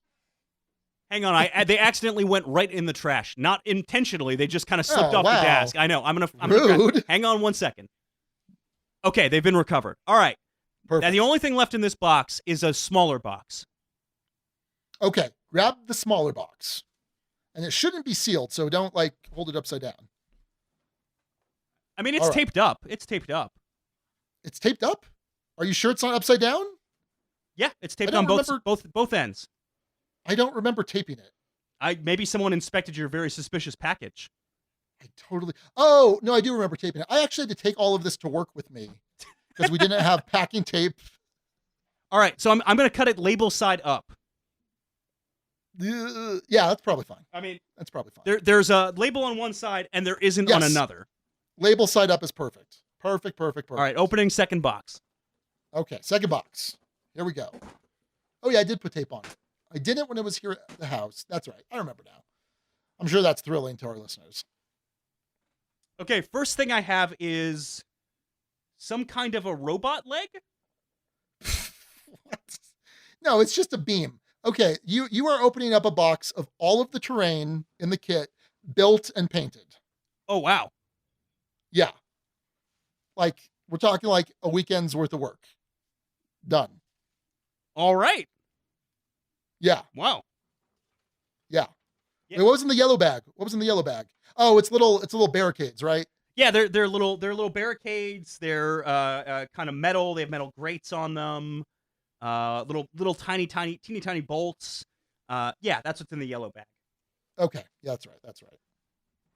And then elsewhere within this, we have what appears to be a freaking castle, like It's a ruined building. It's this ramshackle orc ruined fortification. It's really cool. Yeah, the terrain is really cool. Wow. Yeah, this is I'm cool. pretty happy with how they came out. Like it's not the best paint job, but it's a very serviceable paint job and will look great on the table. And they have more terrain with some tires and like spiky tires and different things. Kind of like almost a pile of junk, but a cool looking pile of Yeah. junk. Yeah, it's a scrap pile. Yeah, scrap pile. So there's four of the ruined orc fortifications. This looks like something out of Star Wars. This one. It's this oil pump, this orc oil pump, which is pretty cool. Or they call, Wow. actually it's pumping promethium, I think is what they call it in the Warhammer universe. That's pretty intense. Okay. And then it's more scrap piles, just a bunch of terrain. Like this is all the terrain that you need to play Kill Team. Yeah. It's a good amount of stuff. I don't know if I have a table big enough for this, man. Well, it's interesting because you need you should. It's a 22 by 30 play space. Oh, I think so. Okay. Yeah. Yeah, you should have that. Yeah, that shouldn't be a problem. And there are boards in the Kill Team box that you will set up as the surface. Okay. And that's your exact play space. So you've got plenty of room. You got plenty of room there. You put way more effort into your surprise than I put into yours way back when. Yeah. Which should surprise no one, but well, yeah, okay. All right, so finally the foam thing. Yes, let me go back to the foam thing. It currently has some stuff set on top of it, so let me move that. Got some paints and some of the sanding sticks and other various materials. So let me move that. Hang on. So let me tell you a little bit about the orcs, Alex. The orcs are probably the most powerful psychic race in the galaxy of Warhammer 40,000 because almost all of their technology shouldn't work, but because they think it works or think it should work, it works.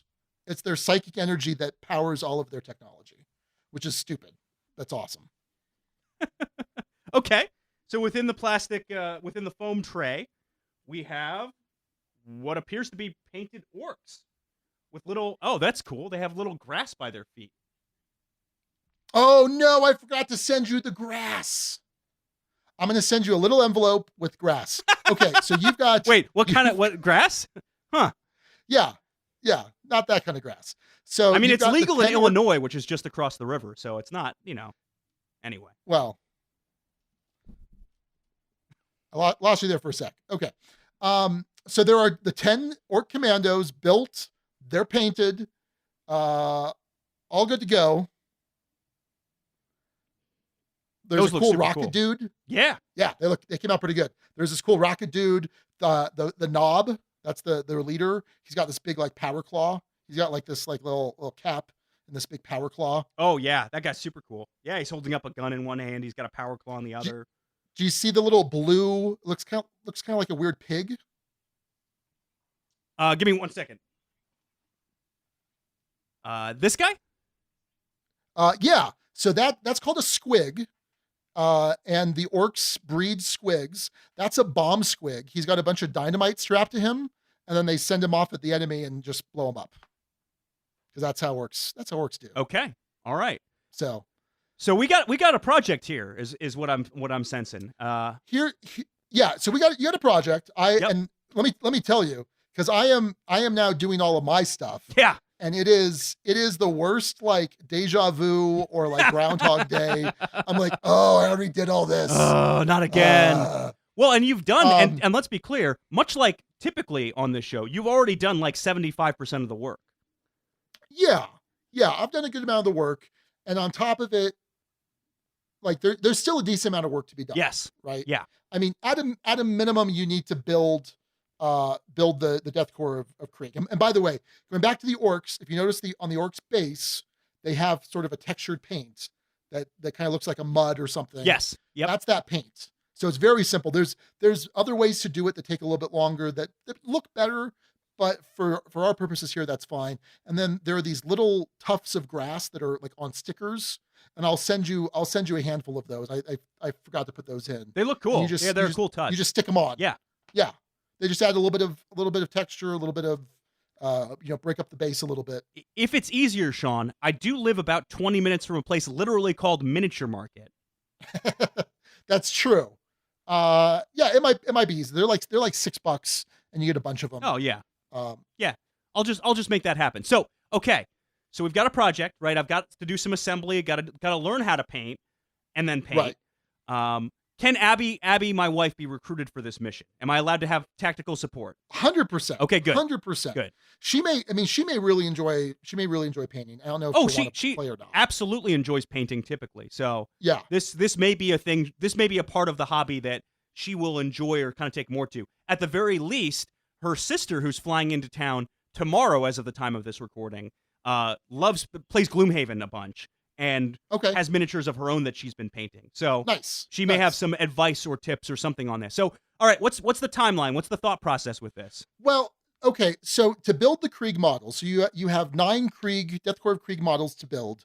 My estimation, I can build all of those in about 3 hours. Okay. My guess, let's double it to be safe. Yeah. So that would be 2 long evenings, or maybe 3 evenings, or a Saturday. And I know baby stuff and Yeah. So that's the realistic thing. I do have, like I said, I do have that one model that's built, primed, ready to go, so that if we want to jump on a stream, that's ready to go. Okay. So I feel like it's up to you. At a minimum, you gotta build these things. Yep. For sure. I wanted you to have some skin in the game. Yep. And this you may be like, I totally hated this. It's not worth it, and that's fine. But it gives you a little bit of that experience with me kind of doing the lion's share of the work. No, for sure. To kind of ease you in. I think you've nailed the balance of what's needed for me. Like, I can see the finish line. I can see what the end result can look like. And now it's a matter of just putting in a little bit of elbow grease on my own side. So I philosophically totally get it. Right. And so if you wanted to start getting in games of this with the painted terrain, the painted orcs, and then just the built Death Korps of Krieg, you could do that. I mean, you could do that. I used to play with unpainted stuff quite a bit more. I kind of refuse to now, because to me that's a big part of the immersion, is just having cool stuff on the table that looks decent. I can't. So I think what you've also done is you've made it impossible for me not to paint the other stuff, because I have a cool paint job on the orcs. I have a cool paint job on all this terrain. What am I going to do? Have like the one part of it that's in black and white when everything else is in color? It's not going to happen. So you have assured that I will attempt to paint these. Abby may enjoy that more than me. Sure. And so the reason Kill Team is cool is it's a smaller game, kind of like Blood Bowl, right? Kind of the same number of figures. I think inherently you will have enjoyed Blood Bowl more than you would enjoy Kill Team. Sure. I know that's weird, but I think you will be interested in Kill Team. Whether or not it awakens anything in you beyond that, I don't know. Okay. All you can do is lead me to water, right? But if maybe it's like, oh, well, maybe maybe I want to paint my own Blood Bowl army. Yep. Right. And the cool thing with Kill Team is it's 4 to 14 models, depending on what army they are, not 50, 90, 100, 120, Oof. So now the interesting thing with the Death Korps of Krieg, these are not the push fit models. These are they're a little bit harder to put together in one sense, but compared to models 20 years ago, these are a breeze. Oh my God, they're amazing to put together because they fit together really well. There's a booklet that gives you the instructions how to put them together. For each model, there are multiple options. Okay. I've pointed out what you need to do. Okay. So I've written in it, I've circled them. Just follow my instructions and you're good to go. I'll send you some links to videos you can watch. But feasibly, maybe not this coming weekend, but the following weekend, you could probably start playing games of this. Okay. Just depending. So I think what's going to be interesting for listeners is going to be a progression, because this is a complete Warhammer newbie. I have not played. The only miniatures game in this world I've played is Blood Bowl. Period. End of story. And I had literally no skin in that game. I borrowed someone else's team. I used the team. I played in a tournament. I had fun, but I didn't have to paint, build, do kind of the stuff that leads you to this. So, I think what we're going to do is right around when this episode drops, maybe even I'll do it tonight, we're going to look for a name for this segment, because I think this is going to be an ongoing like learning segment that's gonna happen. That's gonna have updates, kind of like the Dukes of Diet did for a period. That's how I would envision this, leading up to a review of this game. Do you remember the name of the game without looking? Kill Team. I didn't look. Okay, good. Yeah, Warhammer 40K Kill Team. Okay, perfect. Yeah, I mean, I think it's worth giving it a shot. Yeah. What inspired this, Sean? So obviously we had the Warhammer 40K discussion on the anniversary episode. What specifically inspired this? Because as you said, weekends worth of work, shipping, there's a lot of stuff you've put into this. Yeah. And I knew that, I knew this was a brand new thing. It is widely available right now. It's super cool. It's been getting really good reviews. This is the second edition of Kill Team. Kill Team used to be this like 40K light. Now it's its own rule set, and it's very interesting. And so I was like, well, I'm going to start playing this. And there are other 40K stuff that is available, 40K fantasy stuff that are more kind of self-contained games. But for the most part, once they've been released, they're a lot harder to find. Okay. So I felt like this was kind of a good entry point. I wish they were true fit figures, because there'd be a little less overhead in terms of putting them together. But this is kind of baptism by fire as far as building them goes. So yeah. And like we said, I knew I would have to kind of get you most of the way there. Yes. If these were push fit, I may not have. I probably would have done the terrain. Painting terrain in a lot of ways is a lot easier.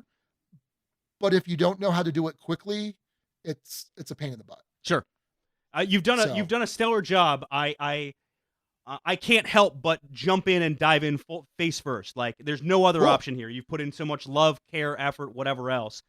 You've got me for this one, and whether I end up loving it or not, I will promise you my best effort in building these things and bringing them to life and giving the system a shot. Let me tell you something. Let me tell you something that I do after I paint. So I finish something up.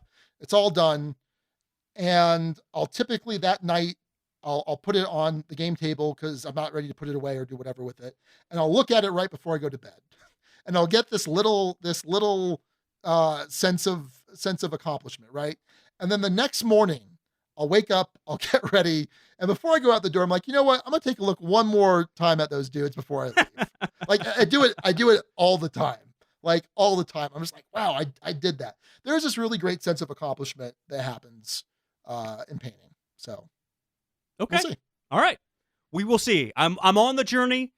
Stay tuned. Listen to future episodes. You will hear whatever the name of this segment is, something about Warhammer 40K newbie.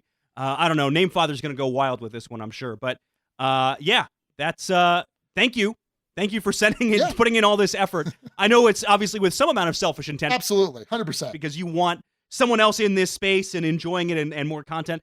But again, a ton of effort on the front end. And I'm curious to kind of dive more into your world and see what that looks like. So yeah, very excited. Very excited. So here's what I have to say. We're going to throw it back to our future selves here in a second. But there is another surprise.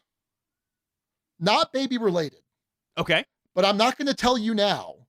You're going to hear it when we get thrown back to future selves. Oh, boy. Oh, this is a multi-part surprise. Okay. It's unrelated to this. Huh. It's not a good thing. It's not a bad thing. It's a weird thing. And I don't think you're going to get this surprise. It's not like, you're opening another box of something. But there's just an interesting, I think it's fun. Any idea, any fathomable idea that you have. I will give you my guess, which I think is wrong. Okay. Chewie is getting a little brother or sister. No. Okay. No, but I'll leave it at that. I'll leave it at that. That would be a good, well. You said a good and bad thing, which is what came to mind. So I would be at a point of acceptance where it would be a good thing. Good and bad thing. Huh. It's not good and bad. It's weird. Neither good. Neither good nor bad. Nor bad. I think it's gonna be funny. Is it game related? Technically, yes. It's podcast related. Oh no. That I don't know if I like that at all. Are you starting up a competing podcast? No. Oh? Hmm.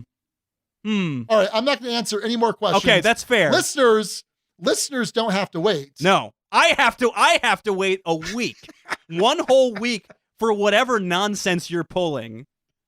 Nonsense is the right word. Oh no. It's the right word. It's good. It's a good time. Not good good, stuff. not bad. I'm excited. Technically game related. Oh geez. Okay. All right. I'll see you in the future. See you in the future. Bye. Well, all right, Alex, I'm going to make a prediction.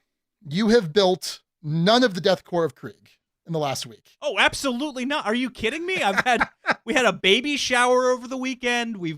I built a dresser. Like we've got baby coming, man. I got to focus on that. And also, I will throw this out there. I think you wanted to do this on, as we mentioned in that segment, on stream. And until folks know that I have this stuff and this episode's out, it's hard to schedule, said stream. No. You got to build. You got to at least build the dudes. Okay, but like we've got one built to paint. Yeah, I know, but okay, all right, fair enough. I mean, I knew what the answer was going to be, so it's not like I'm surprised. Future Robot Sean here. After the recording, Alex and I decided to do a painting stream on YouTube on Thursday, September 30th at 6 p.m. Mountain Time. Check the Guild or Twitter for the link. We would love for you to join us. Back to past Alex and Sean to wrap up the episode. All right, Alex. Yeah. Well, here we go. The big reveal.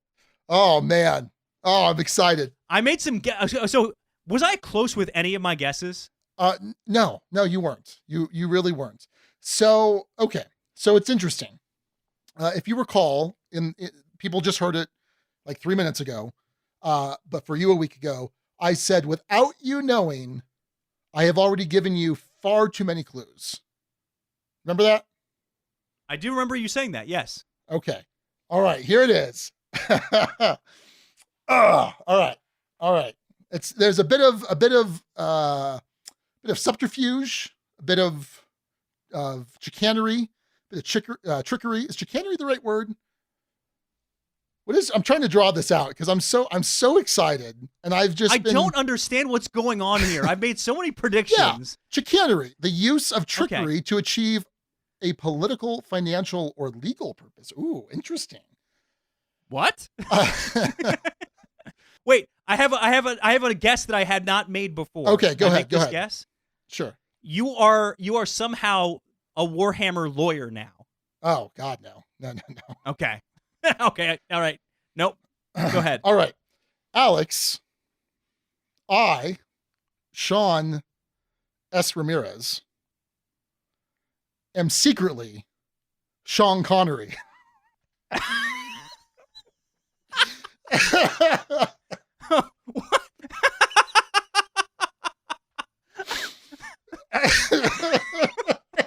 Sean Connery, the person that named this episode and the previous episode, is an alternate BGG account that I just made up a couple weeks ago. And I'm going to go through all of the clues here in a second. But what I will, so first, last episode, and this is an idea I've had for months. Remember we had that one person, like new user pop in, named an episode. We'd never heard of them before, never heard from them since. And we were like, oh, it's this big conspiracy. It's the Name Father's alter ego, all these things. And so I had this idea where I'm like, I'm going to do this, but I can't possibly get episodes named, not without like greatly putting my thumb on the scale. And I'll talk about that in a second too. And so I was like, I'll reach out to Steve. Man. I'll reach out to Steve O'Rourke and like, I'll have him like help me like name stuff. But I didn't wind up doing that. So here's what I figured. I'm like, all right, I'm going to do this. It's probably going to take, I don't know, 3 episodes, 4 episodes, 5 episodes to come up with, or to get named or to get chosen. And so last episode was, what was it? Foment. Foment. There you go. And I actually came up with 2. I came up with Foment and I came up with something It was like something rhyming with potion commotion or something, which but if you recall, last episode, you said, okay, what are we doing for the name? And I said, you know what? I don't really have an opinion. You tell me. You did the same thing this week too. So would you agree? Last episode, I did not put my thumb on the scale at all. You had me explain it to you, and you provided some validation of, oh, that's clever. But it was, I had picked it out as one of the, so for listeners, the process of this is I will comb the thread for what I think are the 6 best names. On a rare event, you will jump in and say, I like this other one better than this one. But in both cases, I ID'd one of Sean Connery's names as the right one. So, okay. And here's what I'll say. I do feel like I put my thumb on the scale a little bit more this time initially. Yes, because 100%. But you like ignored it. Like you picked it as one of the 6, but then like you didn't mention it. And I'm like, it's really good. Like the explanation is really good. And then it's not just, you didn't just put your thumb on the scale a bit. You put your thumb on the scale like you put your whole hand on the scale. No. Because if you recall, I brought it back to the forefront of your mind, but then I backed off. Then I was just like, I'm like, whatever, you pick, it's up to you. I feigned this like, oh, I'm really exhausted. Well, I am really exhausted. Like I'm too burnt out. I can't even, you made the final pick. I just brought it because I was frustrated. I'm like, wait, are you kidding me? Like, because you read like the first 5 and then didn't mention it. I'm like, what the heck, dude? So I just put it back in the forefront of your mind. But you made the final call, did you not? I would, but here's the thing. Oh, I poo-pooed one. You absolutely did, right? And you poo-pooed the one that was my instinct for the pick. So if it were just Alex picking names, there wasn't a collaborative process, it would have been Joshi and Gur's name, Better Call Sean. By the way, this is effectively the best of the rest in a weird way. So Better Call Sean would have been the pick in my mind. And you immediately jumped on that. We're like, oh, I don't like that. In most weeks, I would like, okay, fine. Unless I felt super strongly, and then we'll get into like a schwazi off or some sort of weird, funky thing. But the truth is, I didn't feel so strongly about it. I thought it was the best name, but I didn't feel so strongly about it I was going to overrule you if you really didn't like it. So, yeah, this one a little more. And I can live with that. I can live with that because the fact that like my first one out of the gate, I got right. So that's fine. I can live with that. What I would say is Josh. No offense, Josh and Gur. So Better Call Sean. Like okay, like it's It just seems a little obvious, and the tie-in to the mystery box was, oh, Sean sent the mystery box. I probably would have argued against it. But really and truly, and I don't know where this skill in naming came from, because I certainly didn't have it before we got the guild involved. But Chain of Custody is really good. It's really solid good. Name.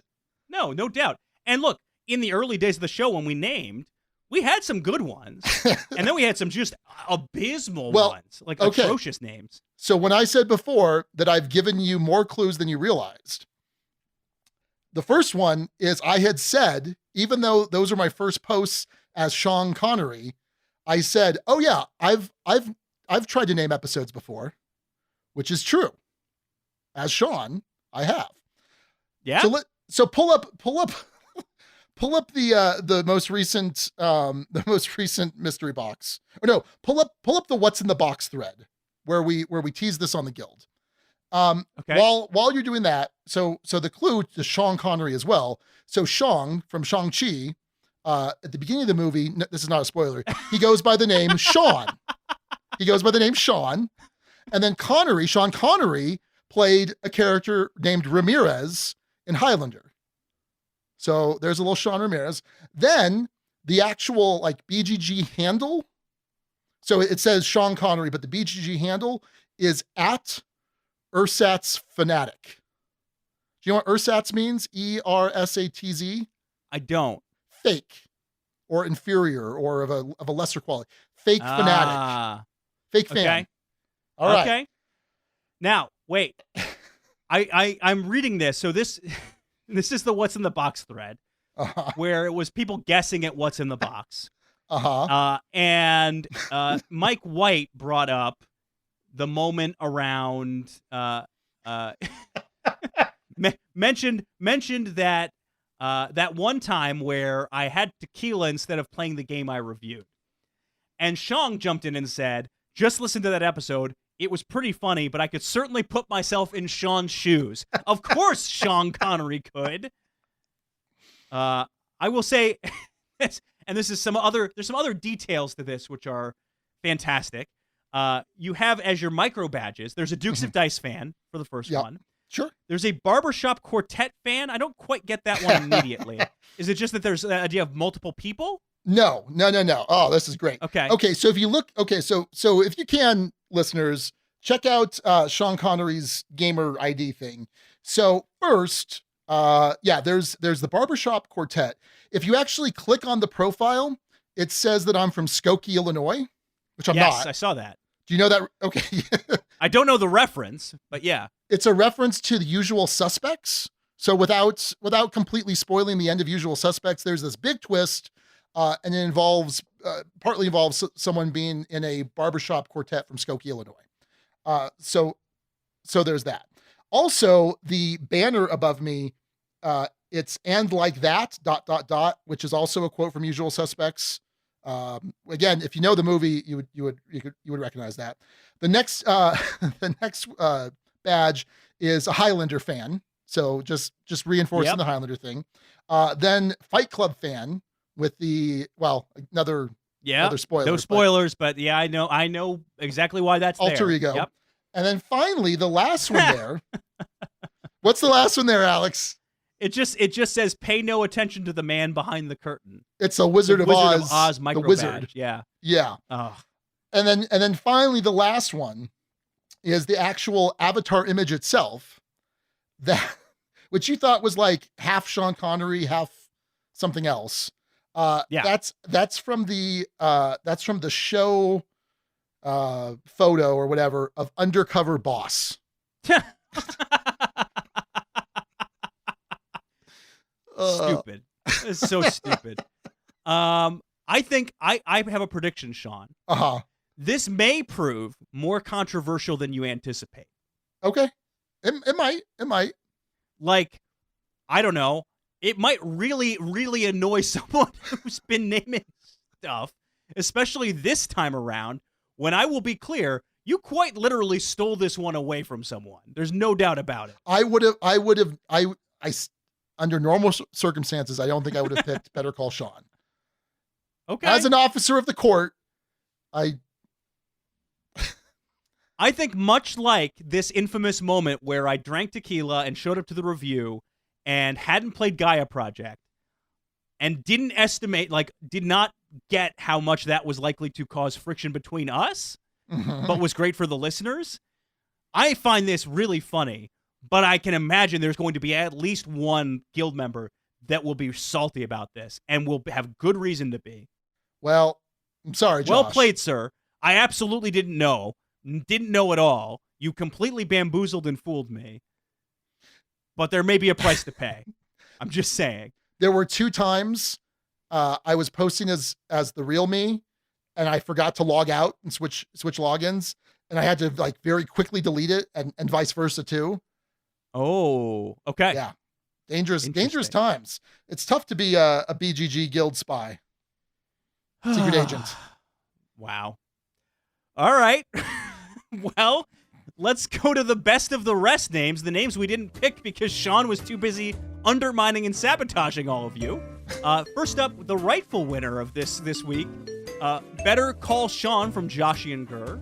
And then Steve O'Rourke, the name father, suggested Discovery, discovering what's in the box, and also the discovery process in the law and in Lawyer Up.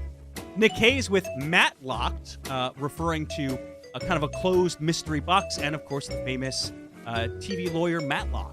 And then Jonas Resting Jepson said case closed. Of course, that's kind of the box as well. You know, it was a closed case, so to speak, until you opened it. Yeah. And then Blaine Miley with Surprise Witness, which a surprise of what's in the box, and Surprise Witness, which is actually a card in Lawyer Up. So That would have been the one I would have thrown my weight behind. okay. So both Blaine and Josh can be mad at me. Too bad Sean Connery, whoever that brilliant gentleman is, came in and swooped it away from them. I hope that was all above board and a completely fair fight. What would have happened? Okay, so what would have happened if I had thrown in that title much earlier, so it was at the top of your list, or near the top of your list in terms of order? My instinct, having picked all of them out, was I really liked Better Call Sean. Okay. Yeah. And given the subterfuge and chicanery at the end of this episode, I think it's fitting. It actually ties in pretty well to Better Call Saul. That's true. I'm very much more a Saul Goodman when it comes to the show, I suppose. This is both a smaller secret and a bigger secret than I was expecting, if that makes any degree of sense. Like it's I agree. It was I haven't told anybody here at Empire, any of the Dukes here, like, because I was just like, I don't want to tell Matt and then have him jump on the guild and like throw his weight behind, like, oh, that's a great idea, Sean Connery. So nobody did, and it's been eating me up inside, and I'm glad it's out there. I will say by thumbs, Jonas, Paul G had more thumbs than you, as did Joshi and Gurr. But that's Had also more guild thumbs. But that's also a function of when they're posted too. It can be. It's certainly a contributing factor. Yeah. Well, in any event, congrats, I guess. Good job. All right. Well, hope nobody's too mad. I mean, it's pretty funny, so it's good. Good That's what I thought, and then I almost broke up the Dukes of Dice. So I'm not threatening that in this case. I'm not going anywhere. It is a $1,000 prize every week. So yes, it is. It's a very big deal. Not particularly sporting, Sean. I'm just saying. Hey, man. I have no issues with the first episode. That was all you. Okay. That was all you. Yeah, no, I agree. I absolutely agree. Too funny. And the best part is I made you explain both episode titles to me. Like I didn't know. Absolutely. You sure? No, you absolutely pulled off that move in both. And because there's 2 weeks in between, I didn't pick up on anything. Gross. I feel dirty. Complicit in your games. All right. Well, that's going to do it then for episode 259. Thanks again to the brilliant, the amazing, the super handsome Sean Connery for the episode title, Chain of Custody. You devilish scamp, you. Until next time, this is Sean. And Alex. And Duke you later, everybody. Thank you so much for listening to the Dukes of Dice. Today's episode was recorded in the Duchy on September 23rd, 2021. Our theme music provided by Carbohydro M from his Prime Legacy album. The Dukes of Dice are a proud member of the Dice Tower Network. For other great board gaming podcasts, check out DicetowerNetwork.com. And for all the latest in the Duchy, go to DukesOfDice.com. Find us on Twitter at Dukes of Dice. Join in conversations on our Board Game Geek Guild. Find us on Facebook and subscribe to our YouTube channel. Thanks to our sponsor, Game Toppers LLC. Remember, it's not a showstopper if it's not a game topper. We'll see you back here in 2 weeks. Until then, game on.